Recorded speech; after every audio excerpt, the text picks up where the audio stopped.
Welcome to the session. I am Professor Adana, working as an assistant professor in the Department of Mechanical Engineering in MIT Mysore. Today, I am going to be talking to you about a dynamometer. We are all aware that machine tools are devices which are used for machining any kind of object. So, there will be some sort of material removal while using a machine tool. This material removal is a cutting process. During this cutting process, there are a lot of forces that are acting on the tool because of the friction and the contact with the workpiece. So when we want to determine what are all these forces that are acting on the cutting tool, we use what are called as machine tool dynamometers. Now, why is it important for us to understand what are these cutting forces acting on the machine tool? It is important because we need to find out to what level are called as machine tool dynamometers. Now, why is it important for us to understand what are these cutting forces acting on the machine tool? It is important because we need to find out to what level we can give the feed to the workpiece. How is it going to react on the workpiece? At what point in time will the tool break? At what point in time will we experience some sort of fatigue for the tool? When should the tool be replaced? What kind of tool should be used for what kind of workpiece, what kind of operation? So to find out all of these things, it is a very critical factor that we understand what are the forces that are acting on the machine tool. So the different forces that are acting on the machine tool are determined using the machine tool dynamometer. When we are using the dynamometer on a lathe machine to find out the forces acting during turning operation taking place on the lathe, we call it as lathe tool dynamometer. So the aim of the experiment that we are going to conduct is to draw the merchant circle diagram and determine the cutting velocity, the coefficient of friction and the power that is developed during cutting operation on the lathe. Now, what is the meaning of this merchant circle diagram? A merchant circle diagram is a diagram that is used to represent the way in which the forces behave on the cutting tool. And the apparatus that we will be using is a lathe tool dynamometer and a single point cutting tool on a center lathe. So how do we construct this merchant circle diagram? I'll just show you a specimen on how to draw the merchant circle diagram. You can draw it to scale after we take the readings.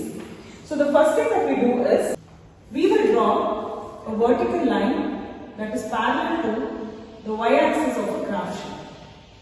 This is just a reference line. This reference line that we have, we are going to use it to draw every other parameter of this particular session.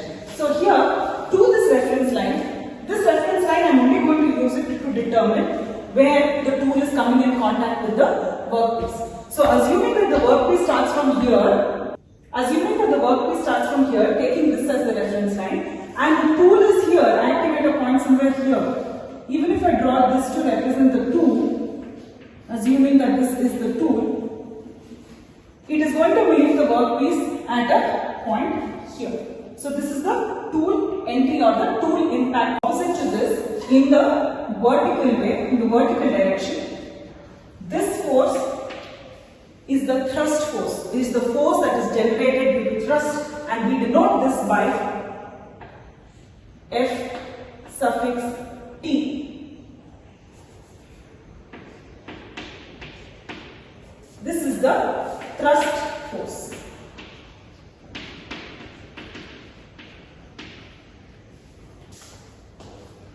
Now what happens because of the presence of these two forces? We will have a resultant force that is represented by capital R, which is here to balance these two forces.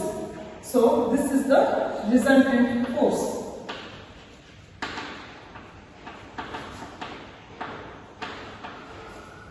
So to make it clear once again, the tool is acting at a point on the workpiece, making a rectangle of alpha with the workpiece, and it is cutting in one direction using cutting force Fc, which tends to deflect the workpiece, but then we have a thrust force acting in the opposite direction, which is denoted by Ft. Now to balance these two forces, we have a resultant force denoted by capital R. We know that there is also a frictional force that is acting on the tool. This force is represented by drawing a line downwards in this direction. This is Ft, which is the frictional force. FF. This force is FF, which is frictional force. The force that is acting between the resultant force and this frictional force is the normal force.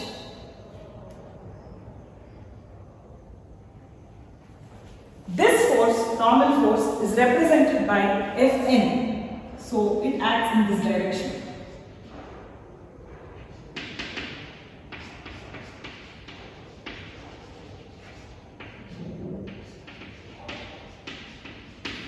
Normal force acting in this direction. So this completes the merchant circle diagram. From this merchant circle diagram, we will get Ff by measuring, Fn by measuring. Further, we will substitute these into the observation chart and get the results for the same. After the construction of the merchant circle diagram, we can measure the frictional force and the normal force. So in this case, the frictional force amounts up to 231.15 Newton and the normal force is 467.37 Newton, which we have got. We substitute these values into the coefficient to get the coefficient of friction denoted by mu. Before that, the cutting velocity Vc can be got by measuring pi dn, which is the diameter of the workpiece, as well as the spindle speed, which is running at 460 rpm. These are given to you, and this will give you Vc, which is the cutting velocity, and then finally the power requirement is calculated as 0.59 kilowatts.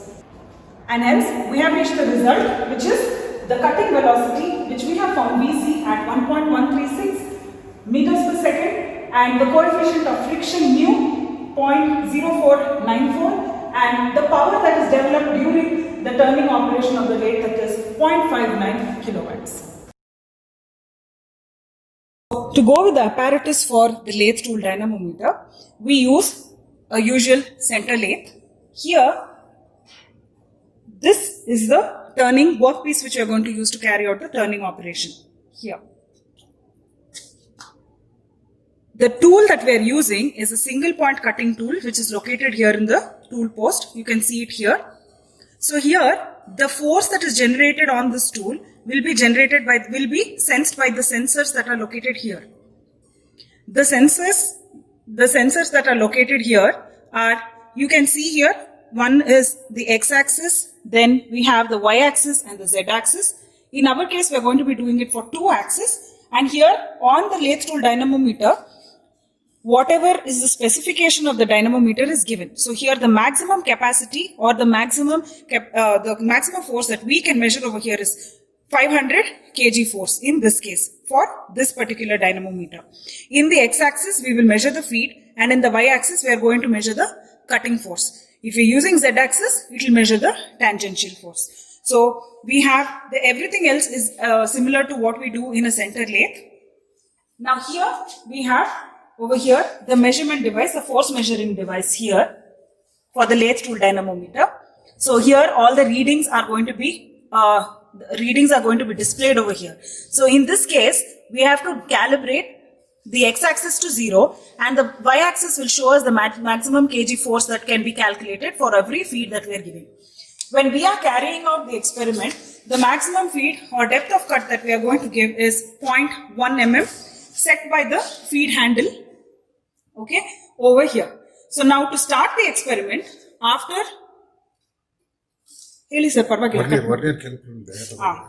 so to start the experiment, what we are going to do is we are going to mount the workpiece, and before that what we do is we use a regular vernier caliper and measure the diameter of the workpiece. This diameter we measure it on the vernier calipers, and this is noted down onto the tabular column that we have already prepared. Now once we mount the tool, the single point cutting tool, on the lathe tool dynamometer where the tool holder is present, we are ready to give the depth of cut and carry out the lathe operation. To carry this out, before giving the depth of cut or anything, check whether the tool is held fixed in the post and the workpiece is between the two centers. Now we will give the depth of cut here. Please note that we are going to turn this scale all at once. The measurements are given here. So between 0 and 1 it is 0.1, 0 and 2 it is 0.2, 0 and 3 it is 0.3 and so on.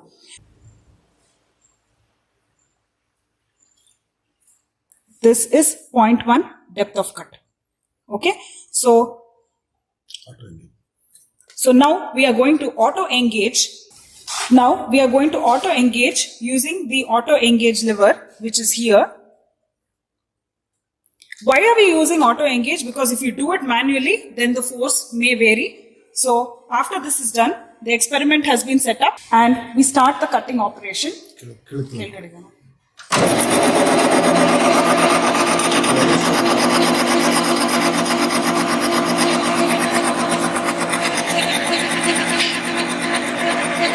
The readings will be observed while,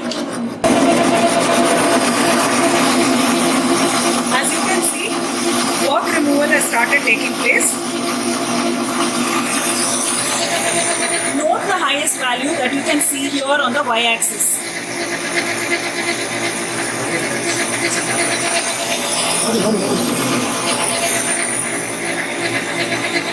Once we reach the highest value,